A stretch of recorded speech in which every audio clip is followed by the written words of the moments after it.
अधिकारस्ते मास्य संभूतविकर्मणि।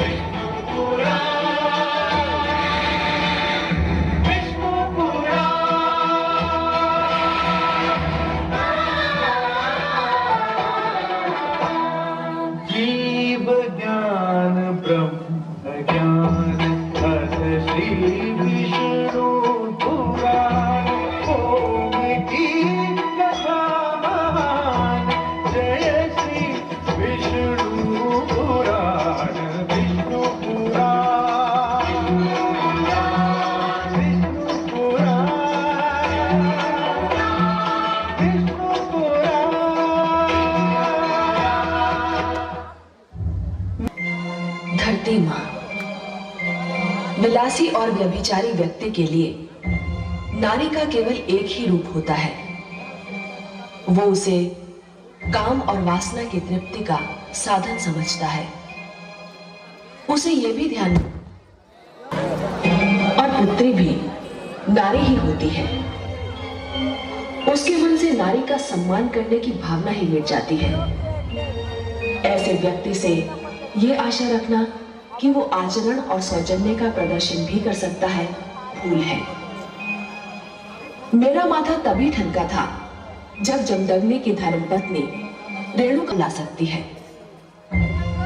मुझे ना जाने क्यों ये भय लग रहा है कि उसकी ये भूल कहीं उसके और उसके समस्त परिवार के लिए किसी बहुत बड़ी और गंभीर विपदा का कारण न बन जाए। कहीं उसे अपनी इस भूल का कोई बहुत बड़ा मूल्य न चुकाना पड़े। आगे क्या होने वाला है, ये सोचकर मेरा दिल बुरी तरह धड़क रहा है।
स्वप्न नहीं देख रहा देवी?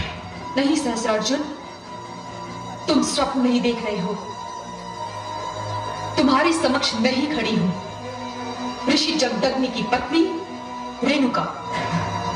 मैं तुमसे कुछ कहने आई हूं। बड़ी बात ये नहीं है देवी कि आप यहां क्यों आई हैं। बड़ी बात यह है कि इस धरती की सबसे सुंदर स्त्री मेरे कक्ष में, मेरे समक्ष मुझे अपनी आंखों पर विश्वास नहीं करती थी। तुम जैसे भोगी और विलासी व्यक्ति की दृष्टि को नारी में सौंदर्य के अतिरिक्त और कुछ कहां दिखाई देता है? नारी के मान, सम्मान, उसके मातृत्व, इन सब गुणों से तो तुम अनभिज्ञ हो, अपरिचित हो। और ये कोई गुण नहीं है, अभिशाप है सहस्रार्जुन। सुंदरता तो हर नारी का सर्वश्रेष्ठ गुण है देवी। आप क्या जाने, आपको पहली बार देखकर फिर देखना, बारंबार देखना मेरे जीवन की इच्छा बन चुकी थी। ये रूप,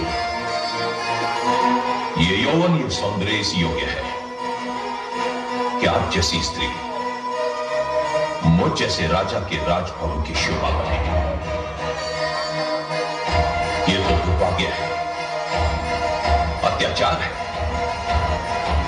कि तुम जैसी सुंदर स्त्री को ऋषि जमदग्नि जैसे ऋषि के रूखे सूखे जीवन का अंश होना पड़ा। आओ सुंदरी, मेरी फैली हुई बाहें तुम्हारे निवास का सुंदरतम स्थान है। रुक जाओ सहस्त्रार्जुन, वासना में अंधे होकर ये ना भूलो कि मैं महान ऋषि जमदग्नि की पत्नी हूं और उनके 5 पुत्रों की माता भी, और समस्त संसार एक ऋषि पत्नी को माता की श्रेणी में रखता है।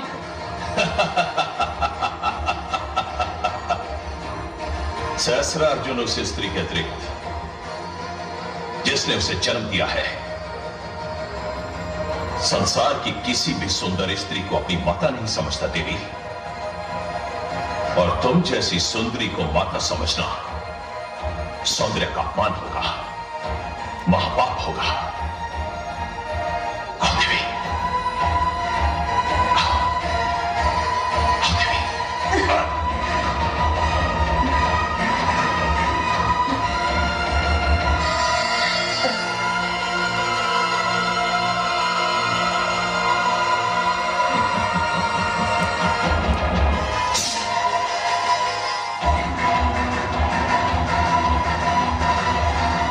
दुष्ट, तुझे सहस्त्र बाहुओं का बल केवल तेरे शत्रु के लिए मिला था, किसी नारी के सम्मान के साथ खेलने के लिए नहीं।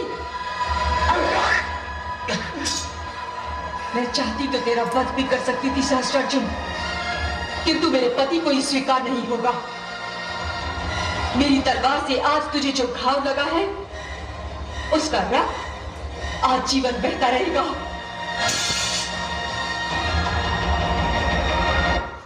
Light of. Light on. आप धन्य है देवी रेणुका, आप धन्य है। महादेवी, महादेवी देखा आपने, देवी रेणुका ने नीच सहस्त्रार्जुन को यह दिखा दिया कि नारियों का अनादर करने वालों के साथ कैसा व्यवहार होना चाहिए। देखा कमल नयन, मुझे रेणुका के आत्मसम्मान पर गर्व हो रहा है। देती है और अब आप स्वयं चिंताग्रस्त हैं। अच्छा बताइए, आपकी चिंता का कारण क्या है? मैं स्त्री हूँ कमल नयन, इसी कारण मैं पुरुष के स्वभाव को भली भांति जानती हूँ। संदेह पुरुष के स्वभाव का एक विशेष अंग है। दूसरों, विशेषतया स्त्रियों के चरित्र पर संदेह करना उसके लिए सरल है और कभी कभी उसे इस संदेह में आनंद भी आता है। महादेवी, मैं आपकी बात समझने का प्रयास अवश्य कर रहा हूँ, पर समझ नहीं पा रहा हूँ। रेणुका अपने पति को कष्ट सहते देखकर व्याकुल हो उठी थी। वो सहस्त्रार्जुन के पास इसी कारण गई थी कि उसके पति और परिवार की यातनाओं का अंत हो जाए। उसे विश्वास था कि इस प्रकार वो सहस्त्रार्जुन के मन में लज्जा जगा सकेगी और अपने पति को उसके आतंक से छुटकारा दिला सकेगी। परंतु अब मुझे लगता है कि उसका ये विश्वास किसी संदेह की धारा में बहने वाला है।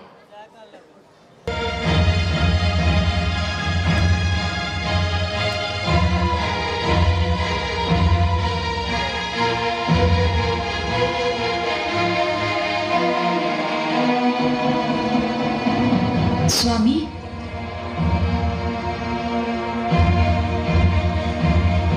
कहाँ थी तुम? आप तो जानते हैं स्वामी। जानता तो मैं बहुत कुछ हूं, परंतु तुम्हारे मुख से सुनना चाहता हूं और वो ही सुनना चाहता हूं। स्वामी, आपके नेत्रों से जो कुछ झांक रहा है, उसे जीवन में मैं पहली बार कोई संज्ञा देने में अपने आप को असमर्थ पा रही हूं। क्या नाम दूं उसे? क्रोध, ईर्ष्या या फिर संदेह? तुमने भी जीवन में जो किया है, पहली बार मैं उसे कोई नाम नहीं दे पा रहा हूं। मैं समझी नहीं स्वामी। जब पुरुष के लिए कहा जाता है कि रात्रि को उसकी आंख चाहे कहीं भी लगे, भोर को खुली अपनी ही शैया पर चाहिए, तब तो यह सिद्धांत स्त्री पर और कठोरता से लागू होता है। स्वामी, मैं जानती हूँ मुझे थोड़ा विलंब हो गया है, किंतु विलंब नहीं, पूरी रात बीत चुकी है। मैं क्षमा चाहती हूँ स्वामी, किंतु आप तो जानते ही हैं मैं कहाँ गई थी और क्यों गई थी। कहां गई थी ये भली भांति ज्ञात है मुझे, परंतु क्यों गई थी इस प्रश्न ने मुझे असमंजस में डाल दिया है। स्वामी, आप कहना क्या चाहते हैं? मैं कहना नहीं चाहता, केवल ये पूछना चाहता हूं कि पूरी रात आप उस दुष्ट सहस्त्र अर्जुन के पास क्या करती रही? स्वामी, आप मुझ पर संदेह कर रहे हैं स्वामी? ये मेरे प्रश्न का उत्तर नहीं है। आप मेरे पति हैं, मेरे स्वामी हैं, मुझसे प्रश्न करने का अधिकार है आपको, किंतु मैं आपकी पत्नी होने के साथ साथ सतीत्व का पालन करने वाली एक नारी भी हूं, और एक नारी के चरित्र पर लांछन लगाने का अधिकार आपको नहीं है स्वामी। मैं चाहती तो आपके हर प्रश्न का उत्तर दे सकती थी, किंतु नारीत्व के सम्मान की सौगंध आप नहीं दूंगी। क्यों? क्या इस कटु सत्य पर आधारित प्रश्न का उत्तर देते हुए तुम्हें लज्जा आ रही है? लज्जा नहीं आ रही है स्वामी, मैंने ऐसा कोई कार्य नहीं किया है जिस पर मुझे लज्जा आए। पति और पत्नी का संबंध एक ऐसी कोमल भावना पर आधारित होता है जिसका नाम विश्वास है, और जब आपको मुझ पर विश्वास ही नहीं रहा स्वामी, तो मेरा कोई भी उत्तर, मेरा कोई भी तर्क आपको संतुष्ट नहीं कर सकता। ये क्यों नहीं कहती कि तुम्हारे पास मेरे प्रश्न का कोई उत्तर नहीं, कोई तर्क नहीं? मुझे तर्क देने की आवश्यकता भी नहीं है स्वामी, मेरा समस्त जीवन आपके सामने है। मैं आपके पुत्रों की माता हूं, मैंने आजीवन आपकी सेवा की है, मैंने आपके पुत्रों को दूध के रूप में अपना लहू पिला पिला कर पाला पोसा है। जब आपका एक संदेह इतने सारे प्रमाणों को नकार सकता है, तो फिर किसी भी तर्क, किसी भी उत्तर का कोई महत्व नहीं रह जाता स्वामी। तो फिर तुम भी सुन लो, मैं ये बताने की आवश्यकता नहीं समझता कि मैं क्या करना चाहता हूं और क्यों करना चाहता हूं।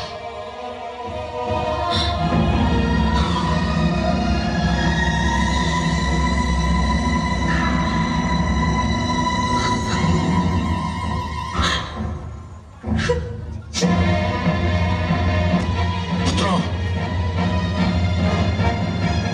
तुम्हारी माता ने मेरे तुम्हारे समस्त परिवार के आदर सम्मान को धूल में मिला दिया है। उसने हम सबको लज्जा के सागर में डुबो दिया है। हम सब किसी को मुंह दिखाने के योग्य नहीं रहे। हम कुछ समझे नहीं पिताश्री। समझने की आवश्यकता भी नहीं है, आवश्यकता केवल इसकी है कि समस्त संसार ये जान ले कि एक ऋषि के परिवार के आदर सम्मान को धूल में मिलाने वाली स्त्री को क्या दंड मिलना चाहिए। पुत्रों, मैं तुम्हें आदेश देता हूं कि जाओ और अपनी माता का सिर इसी पल उसके धड़ से अलग कर दो। जाओ। ये क्या कह रहे हैं आप? क्या मैं किसी अपरिचित भाषा में बात कर रहा हूं? मैंने कहा कि वध कर दो उसका। वध कर दे? किंतु क्यों? मुझे तुम्हारी माता के चरित्र पर संदेह है। क्षमा करें पिताश्री, या तो आपसे कहने में कुछ भूल हो रही है या फिर हमसे सुनने में कुछ भूल हो रही है। ना तो मुझसे कहने में कोई भूल हो रही है और ना ही तुमसे सुनने में। सत्य तो यह है कि मुझे तुम्हारी माता के चरित्र पर अब विश्वास नहीं रहा। किंतु ये कैसे संभव है पिताश्री? क्या मेरी बात पर विश्वास नहीं है तुम्हें? किंतु हमें माताश्री के चरित्र पर भी विश्वास है। अर्थात तुमको मेरे कथन से मिथ्या की गंध आ रही है? नहीं पिताश्री, किंतु हमारी रगों में दौड़ते रक्त से आज भी माताश्री के मातृत्व की सुगंध उठ रही है और ये सुगंध हमें बताने के लिए पर्याप्त है कि ये मातृत्व एक चरित्रवती स्त्री का है। दूसरे शब्दों में तुम चारों मेरे आदेश को नकार रहे हो, अपनी मर्यादा का उल्लंघन कर रहे हो, पाप कर रहे हो तुम लोग। पिताश्री हमें ज्ञात है कि पिता की आज्ञा का पालन न करना पाप है, किंतु माता का वध करना भी महापाप है। किंतु कोई ना कोई पाप तो करना ही होगा। अब ये निर्णय ले लो कि तुम्हें कौन सा पाप करना है। मेरे प्रश्न का उत्तर क्यों नहीं देते? चुप क्यों हो? पिताश्री यदि हमारे भाग्य में पाप करना लिखा है तो हम पहला पाप करेंगे कि तुम माताश्री का वध करके उनके रक्त से अपने हाथ रंगने का महापाप कदापि नहीं करेंगे पिताश्री। दुर्भाग्यशाली हो तुम, दुर्भाग्यशाली। अपराध किया है तुम चारों ने और इस अपराध के लिए मैं तुम लोगों को जीवन भर क्षमा नहीं करूंगा। चले जाओ यहां से, दूर हो जाओ मेरी दृष्टि से।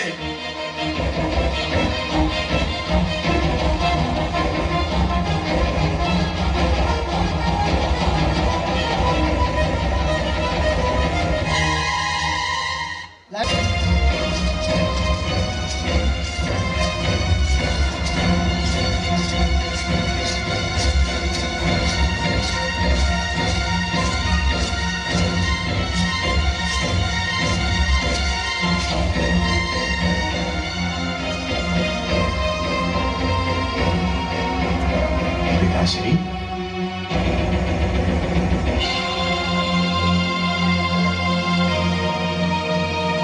पिताश्री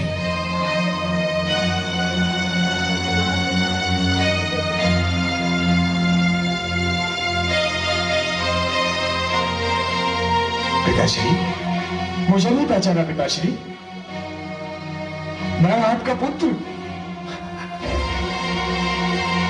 राम। हाँ पिताश्री,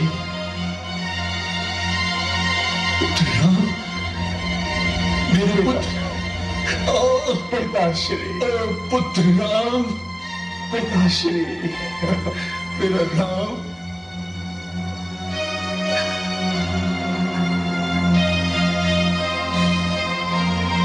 पुत्र राम, मेरा राम। किंतु पिताश्री अब मेरे गुरुदेव महादेव ने मेरा नाम परशुराम कर दिया है। परशुराम?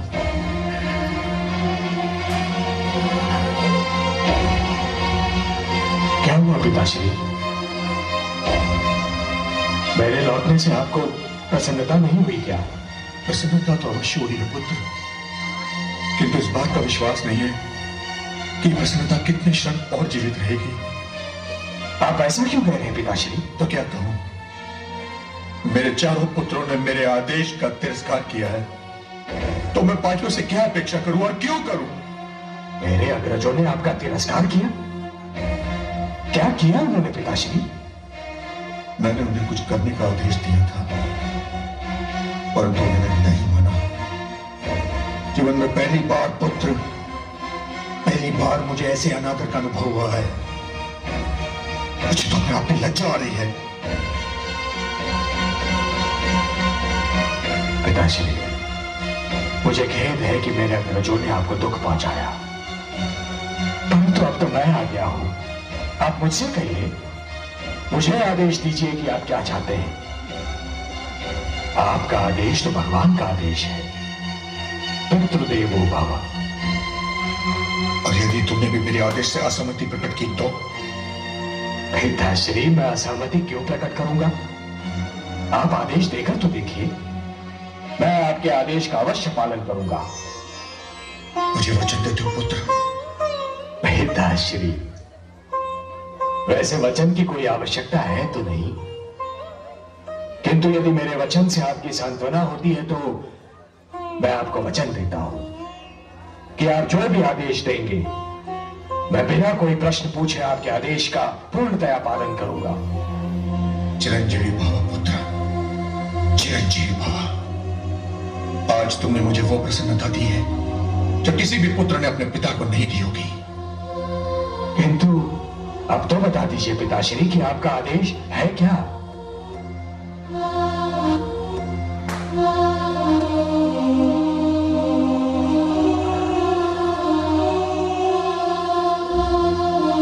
कितने समय उपरांत उन चरणों को छू रहा हूं जो एक पुत्र के लिए स्वर्ग समान होते हैं। हे माता, अपने पुत्र राम का प्रणाम स्वीकार कीजिए माता।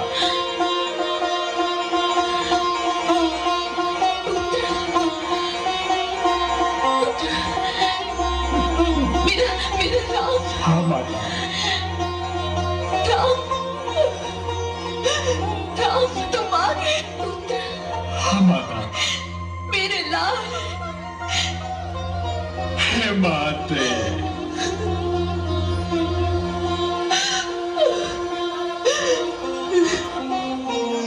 इसी क्षण के लिए तो मैं जी रही थी पुत्र। माता, हे माते।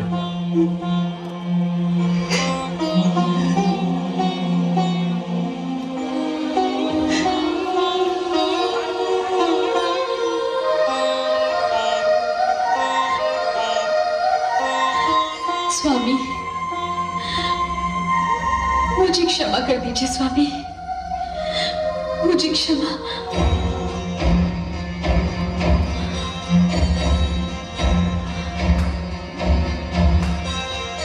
स्वामी,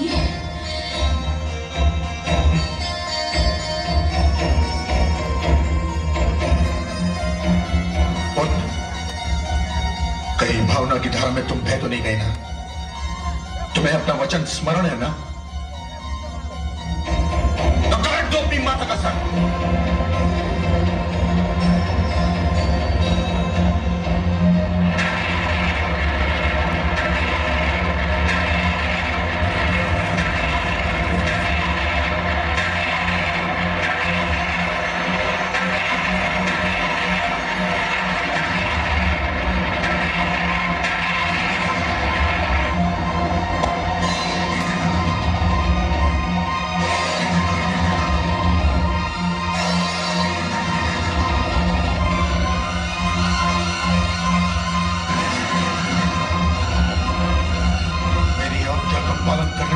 विलंब क्यों?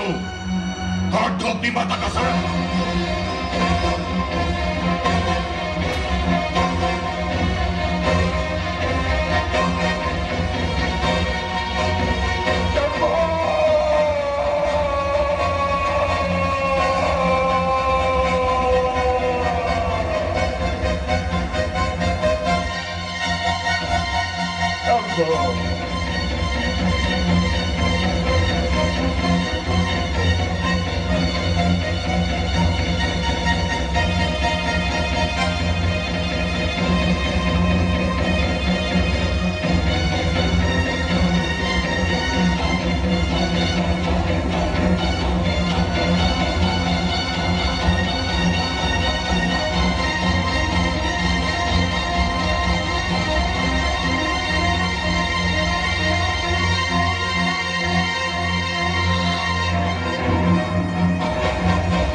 तुझे मैं अपने गुरु शिव शंकर का दिया हुआ वरदान समझूं या अपने दुर्भाग्य का प्रतीक?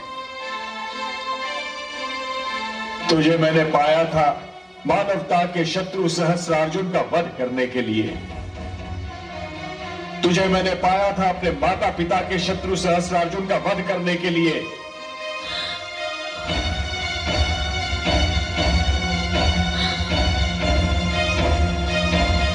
परंतु तेरा प्रथम प्रहार होगा उस माता पर जिसकी कोख से मैंने जन्म लिया, जिसकी गोद में मैंने अपने जीवन का प्रारंभ किया, जिसके प्रेम के ऋण से मेरा रोम रोम बिंधा हुआ है, जिसका प्रेम मेरे जीवन की महानतम पूंजी है, जिसके चरण स्पर्श करने के लिए मैं वर्षों से तड़प रहा था।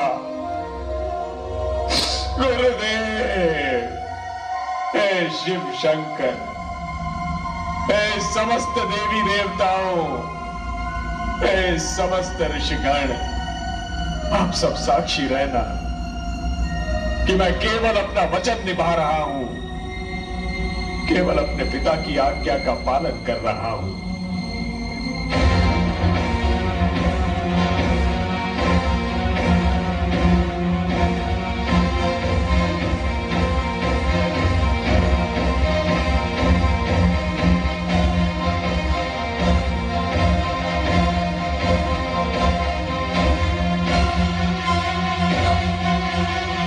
माता,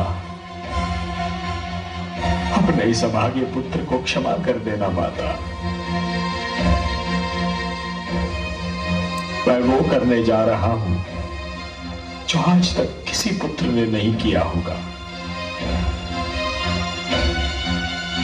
और ईश्वर ना करे कि आज के उपरांत किसी पुत्र को करना पड़ जाए।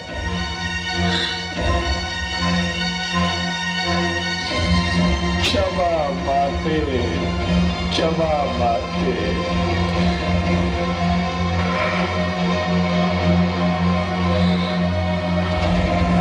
क्षमा माते, क्षमा माते, क्षमा, क्षमा माते, क्षमा माते, क्षमा।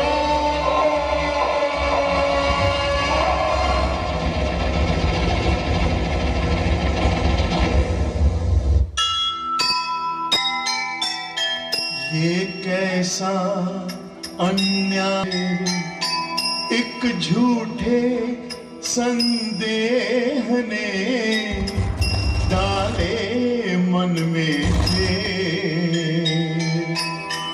जो। लाइट ऑफ कीजिए। सुखी संसार, ऐसी विपदा आ पड़ी, बिखरा वह परिवार, बिखरा वह परिवार पड़ी, बिखरा वह परिवार, बिखरा वह परिवार।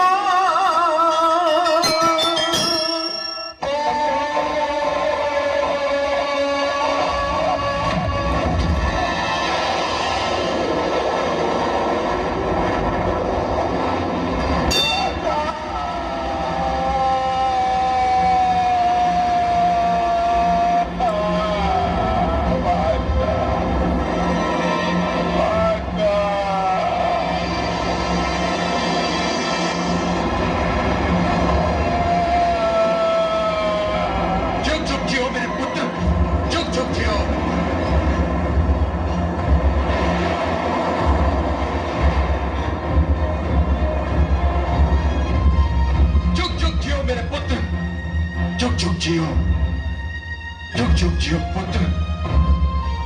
मुझे तुम पर गर्व है पुत्र। तुमने आज्ञाकारिता का इतिहास रचा है। मैं बहुत प्रसन्न हूं, अत्यंत प्रसन्न हूं। इस आज्ञाकारिता के पुरुष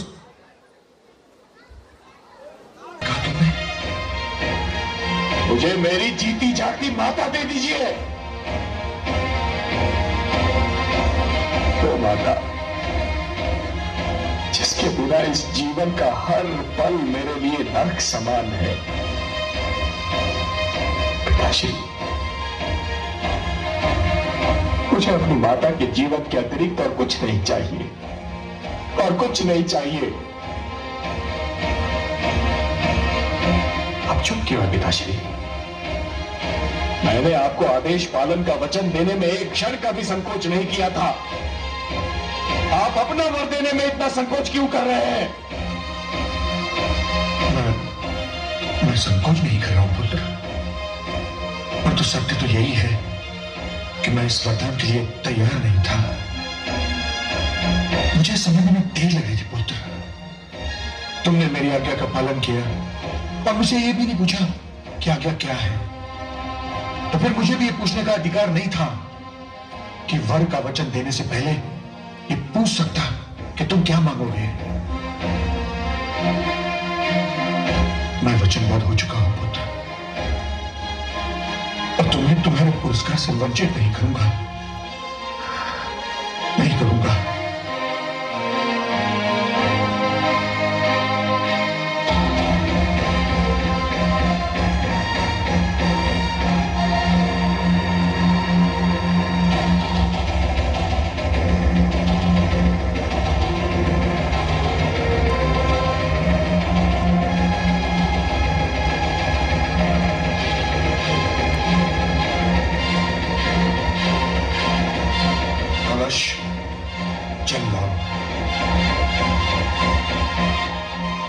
पिताश्री जल।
Light of.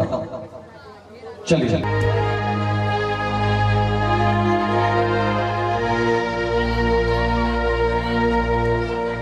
जब व्यक्ति महान बनने लगते हैं तो ऊंचाइयों को छूने लगते हैं। सारी सांसारिक बातें उसके लिए छोटी हो जाती हैं, उनका कोई महत्व नहीं रहता। ऋषि जमदग्नि तो महानता के शिखर पर पहुंच गए थे, तो आपसे यह कार्य कैसे हुआ पिताश्री?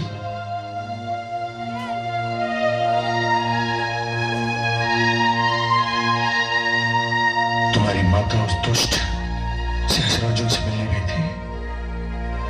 आने में उसे विलंब हुआ। जब मेरी नित्य की पूजा का समय भी समाप्त हो गया, तब धैर्य ने मेरा साथ छोड़ दिया और मुझे तुम्हारी माता के चरित्र पर संदेह होने लगा। जब आप जैसे गुरु, आचार्य और शास्त्रज्ञ अपनी पत्नी के चरित्र पर केवल इसलिए संदेह करने लगे कि वो केवल कुछ समय के लिए आपकी दृष्टि से ओझल हो गई थी, तो फिर साधारण पति पत्नी के बीच परस्पर सम्मान और विश्वास कभी प्रस्थापित नहीं हो पाएगा पिताश्री। तो क्या मेरा संदेह निराधार था? सर्वथा निराधार।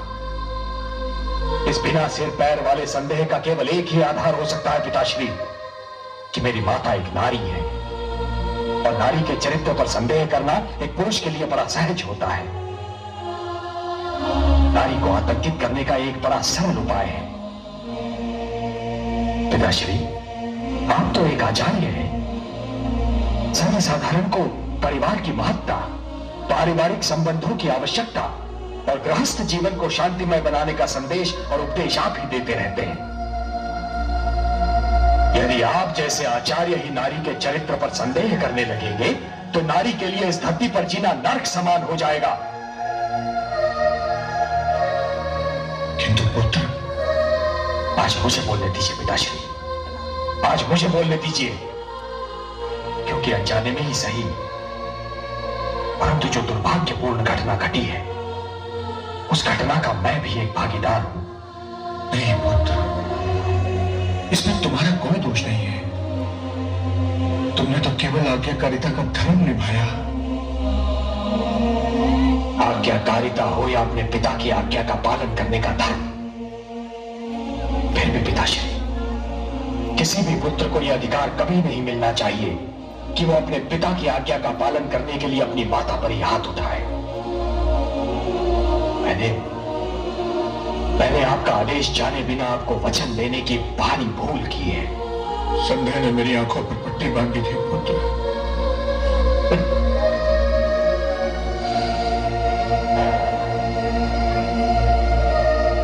आज मुझे ज्ञात हुआ पिताश्री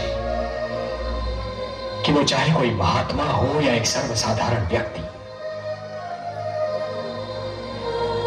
परंतु जहां बात एक नारी की आती है, वो केवल एक पुरुष होता है। केवल एक पुरुष जो एक नारी को अपने से छोटा, अपने से अधम और अपने से निम्न श्रेणी का मानता है।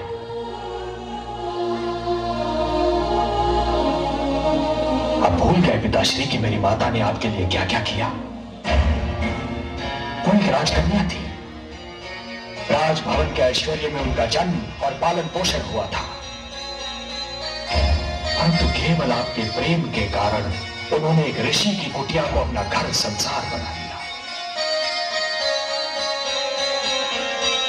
उस प्रेम, उस त्याग और उस स्नेह का यही पुरस्कार मिलना था उन्हें? नहीं पिताश्री, नहीं। यह अन्याय केवल मेरी माता के साथ नहीं हुआ है, यह अन्याय तो समस्त नारी जाति के साथ हुआ है। घोर अन्याय, अक्षम्य अन्याय। शंभो शंभो।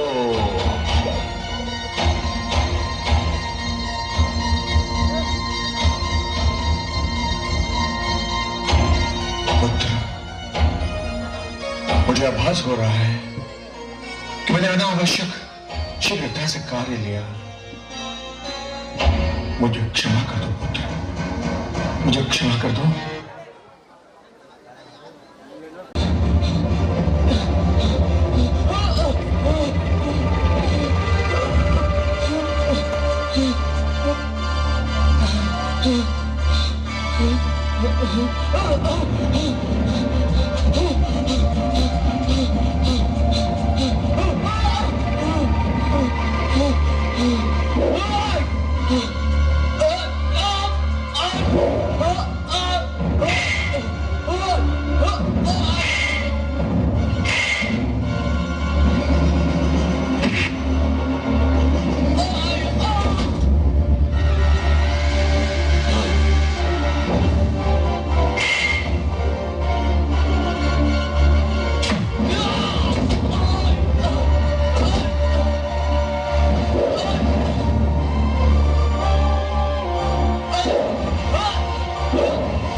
सामने आओ।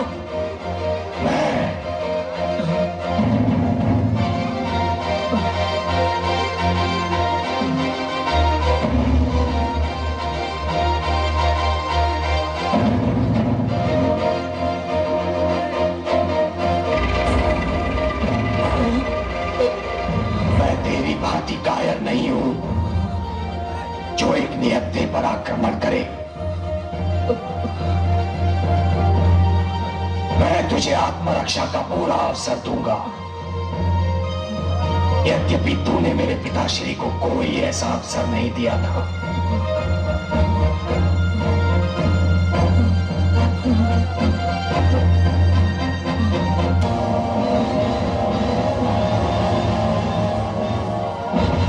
उठा तलवार। नहीं, उठा तलवार। नहीं, नहीं, उठा तलवार।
क्षमा कर दो परशुराम। हमें क्षमा कर दो परशुराम। हमें क्षमा कर दो। मुझसे भूल हो गई परशुराम, मुझसे भूल हो गई। भूल और क्षमा दो ऐसे शब्द हैं मूर्खों, जो अपराध के घट जाने के उपरांत अपना अर्थ खो देते हैं। तुम लोगों ने एक निष्पाप, भोली भाली और कोमल कन्या अनामिका का वध कर दिया। एक ऐसी कन्या का वध कर दिया जिसने जीवन में पाप करना तो दूर, पाप के विषय में सोचा भी नहीं था। एक ऐसी कन्या जिसने जीवन को अभी निकट से देखा भी नहीं था, जाना भी नहीं था। हम तो केवल अपने पिताश्री की रक्षा करने का प्रयास कर रहे थे परशुराम। उसकी रक्षा का प्रयास जो मानव होते हुए भी दैत्य से कम नहीं, जिसने क्षत्रिय धर्म को एक क्रूर अर्थ देने का दुष्कर्म किया। नहीं, तुमने उसकी रक्षा का नहीं, उसके अपराध में सहयोग देने का प्रयास किया था, और तुम दोनों को इसका दंड अवश्य मिलेगा। नहीं। इस कक्ष में शस्त्र ही शस्त्र पड़े हैं। जाओ, जो शस्त्र चाहो उठाओ। मैं तुम्हें युद्ध किए बिना नहीं मारूंगा। जाओ, जाओ, उठाओ शस्त्र।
मुझे क्षमा कर दो, मुझे क्षमा कर दो परशुराम।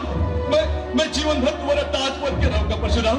मुझे क्षमा कर दो, नहीं मुझे क्षमा कर दो, मुझे क्षमा कर दो, मुझे क्षमा कर दो परशुराम, मुझे क्षमा कर दो, मुझे क्षमा कर दो। मैं जीवन भर तुम्हारा ताज बन के रहूंगा परशुराम। नहीं नहीं नहीं नहीं नहीं, मुझे क्षमा कर दो, मुझे क्षमा कर दो परशुराम, परशुराम मुझे क्षमा कर दो।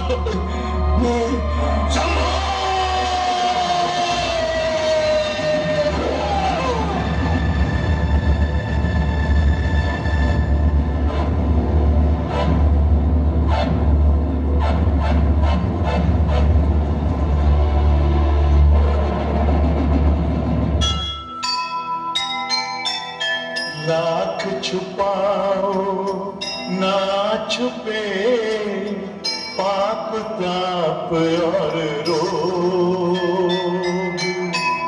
मिलता है उसको वही जिसका जो संजोग।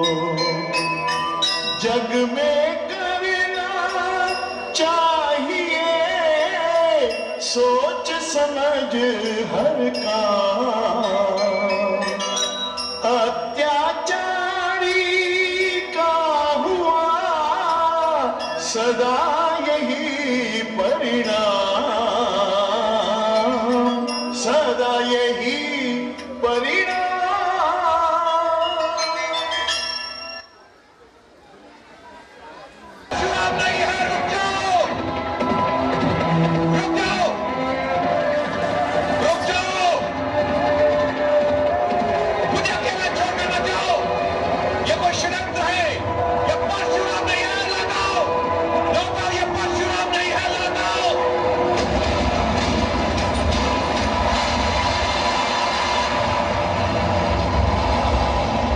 सत्य कहते हो सहस्रार्जुन, परशुराम वो नहीं, परशुराम तो मैं हूं।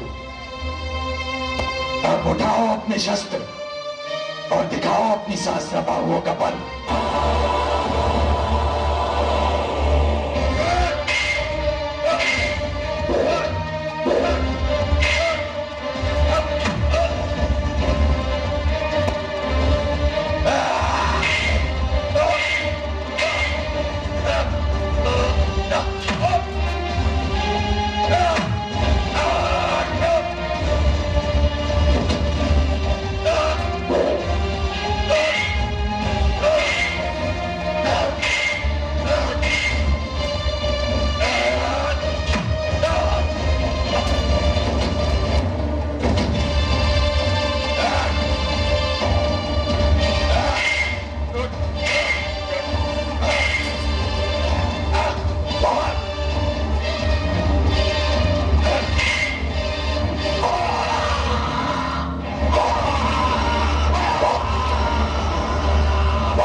संस्कृति जीवित रहे, गुरुकुल परंपरा नष्ट ना हो, आचार्य और शिष्य के संबंध शिक्षा का आधार और माध्यम बने रहे। इसलिए कार्तवीर्य सहस्रार्जुन, मैं जमदग्नि और रेणुका का पुत्र परशुराम तुम्हारा वध करने जा रहा हूं।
इस धरती को क्षत्रियों के रक्त का सरोवर बना दूंगा। मैंने अपना वचन निभाया है। उसको माफ कीजिएगा।